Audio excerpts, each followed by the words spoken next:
Bonjour Marion Cotillard. Bonjour. Actrice multi-récompensée, vous savez jouer tous les rôles. Alors aujourd'hui, qu'est-ce qui fait que vous allez retenir tel scénario plutôt qu'un autre? Qu'est-ce que vous recherchez à vivre intérieurement quand vous choisissez un rôle? Je cherche une aventure artistique. Je cherche une collaboration artistique. En fait, je cherche à faire des... Enfin, j'ai besoin de faire des films avec des artistes.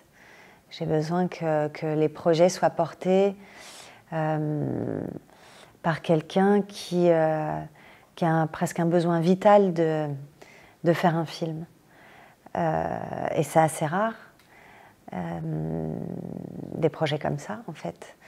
Et je cherche à être bouleversée par un scénario. Si j'ai l'impression d'avoir ma place dans un projet, et plus que ma place, que ça me fasse vibrer à la lecture et que ça devienne une nécessité pour moi aussi de raconter une histoire et d'incarner un personnage.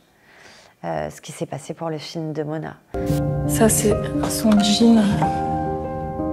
Elle mettait tout le temps ce collier. Ma mère m'a laissé une énigme. L'histoire de notre relation. Vous êtes en train de faire exactement ce qu'elle avait déjà fait.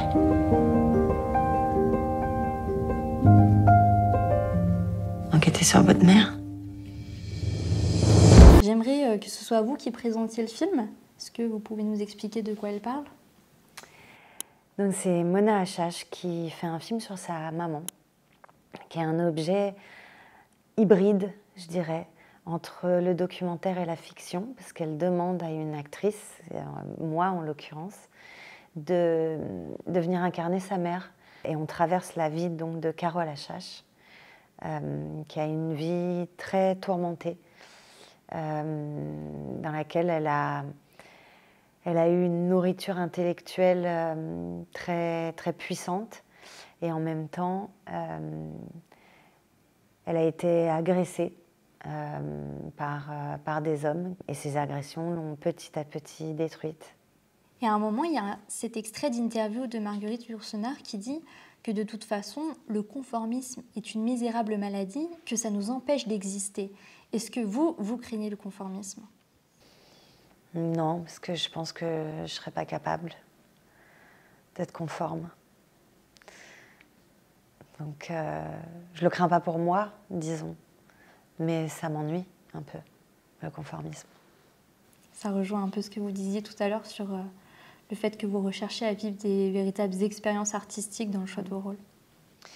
Oui, parce qu'en fait, le conformisme, c'est la négation quelque part de la singularité, et c'est s'enfermer dans quelque chose qui est dicté pour vous, et c'est une forme d'emprisonnement. Et moi, je ne cherche que la liberté pour moi et pour ce qui m'entoure. Comme ce film nous offre finalement une réflexion sur la vie, sur notre existence, quelle est pour vous la définition du verbe vivre, celle que l'on n'apprend pas dans les dictionnaires? Peut-être que vivre, ce serait trouver cette liberté d'être soi et de s'aimer soi. Je me pose souvent une question en ce moment. Est-ce que c'est la liberté qui fait qu'on trouve la paix, ou est-ce que c'est la paix qui fait qu'on trouve la liberté? Et vivre, c'est peut-être aussi répondre à cette question, ou s'en foutre. En plus de votre carrière d'actrice, vous avez aussi des expériences en tant que productrice. Par contre, vous n'avez jamais pris la casquette de réalisatrice. Pourquoi vous n'êtes pas tentée par l'expérience de la réalisation? Si ça ne vient pas d'un besoin vital d'expression, de quelque chose qui doit se passer, alors j'estime qu'il vaut mieux pas le faire. Et aujourd'hui, même si j'ai envie de développer des histoires qui sont à l'intérieur de moi, je ne dis pas que je le ferai jamais, parce que je pense qu'il y a des histoires et des envies qui pointent, mais pour l'instant, ça ne s'est pas présenté parce que j'en ai pas eu de nécessité absolue. Voilà. Ici, on est à Rennes, dans les locaux du siège de Ouest France. Il me semble que vous avez des origines bretonnes par votre père. Est-ce que vous connaissez bien la Bretagne? Je connais assez la Bretagne. Et c'est marrant parce qu'en venant ici tout à l'heure, je me disais, il y a quand même, il y a toujours eu en moi une certaine fierté que ma famille ma famille paternelle en tout cas vienne de cette région. Alors moi, je suis pas née ici, donc je suis pas une pure Bretonne, mais j'adore cette région de France, j'adore les personnalités et l'esprit qu'il y a dans cette région et du coup, ouais, j'ai une grande fierté bretonne en moi. Dans ce cas, je vous propose de vérifier vos connaissances sur la Bretagne. Un quiz.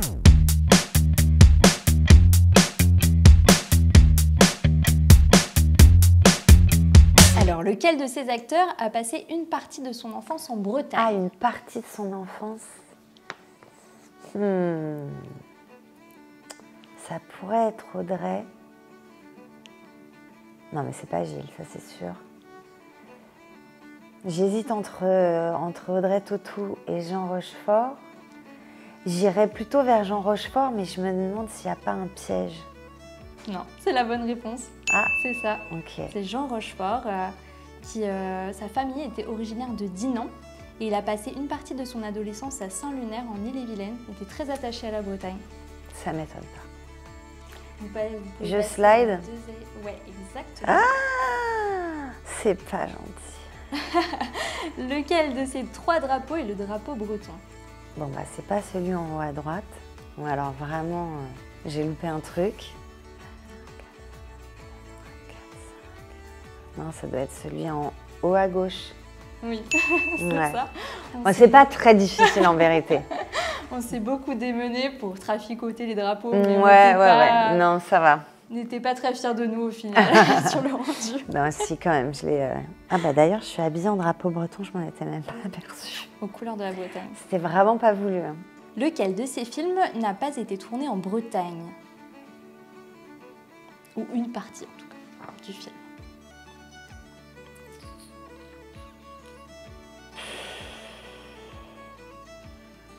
Alors, attends, parce que dans Mon Roi, il se balade, mais j'ai pas l'impression que...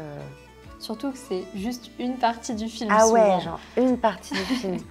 Non, parce que Mon Roi, à un moment donné, ils sont dans une campagne, mais est-ce que c'est la Bretagne? Je sais pas, en plus c'est une maison, donc c'est pas comme si il y a vraiment un extérieur Bretagne. Bon, lui, voilà. Ça, je sais. Ou alors, enfin, ça dépend ce que vous considérez comme la Bretagne. Oui, si, non, quand même. Quand même. Bon, d'accord, ok. Non, parce qu'il y a des gens, il y a des pièges dans le piège, c'est ça? Alors, plouf, plouf, je dirais Mon Roi. Bonne réponse. Principalement tourné à Paris, l'intrigue de Mon Roi s'est également déplacée à Deauville et Cap-Breton. Je déteste perdre, hein. Attention. Hein. Ok, je slide. C'est bon, c'est bon. Et bien pour l'instant, vous avez tout bon là. Dernière question.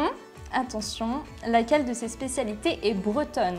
Ah bah à droite, le cidre. C'est normand. Oh purée. Vous pouvez vous rattraper. Non mais parce que...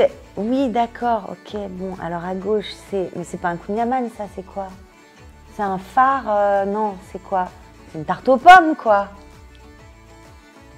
Et donc c'est le truc du milieu qui est breton? Mais c'est quoi ce truc? Ça me donne pas du tout envie. Pardon la Bretagne. C'est une sorte de pot-au-feu breton. C'est Alors, fini le score, jeu. 3,5 sur 4, on va dire. Ça va. Ça va, ça va. J'imagine qu'on vous reconnaît maintenant facilement dans la rue. Comment vous gérez votre notoriété? Est-ce que c'est quelque chose qui vous met mal à l'aise ou au contraire peut-être que vous appréciez? Non, j'ai appris à me détendre avec ça. Au départ, c'est vrai que ça me mettait assez mal à l'aise. Je me suis jamais habituée. Des fois, je trouve ça encore bizarre, en fait. Et puis aujourd'hui, j'ai des enfants. Bon, mon fils, il a 12 ans maintenant, donc il est un peu habitué. Mais ma fille, des fois quand je suis avec mes enfants, ouais, ça me paraît toujours... notamment par rapport à la rue, quoi. Mais les gens sont plutôt gentils. Mais c'est quand même... ça me paraîtra bizarre toute ma vie, je crois. On aimerait maintenant vous faire réagir à l'actualité, en particulier au combat mené pour la défense de l'environnement en France en 2023. Vous êtes très engagé sur ces questions. Vous avez d'ailleurs apporté votre soutien au soulèvement de la Terre que le gouvernement a voulu dissoudre.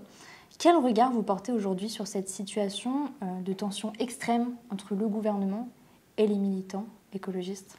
Oui, effectivement, je me suis indignée contre la perspective de démantèlement des soulèvements de la Terre, parce que je ne la comprends pas, en fait, et que je pense que faire taire ces voix qui alertent, je trouve ça dangereux. Et que j'espère à un moment donné qu'à un endroit, on va pouvoir trouver un petit peu d'apaisement, parce que j'ai des enfants et que quand je vois le monde d'aujourd'hui, et ce à quoi ça ressemble, j'aimerais avoir une petite lueur d'espoir que ça évolue dans un sens inverse de la manière dont c'est en train d'évoluer aujourd'hui. Donc vous gardez de l'espoir. Ouais.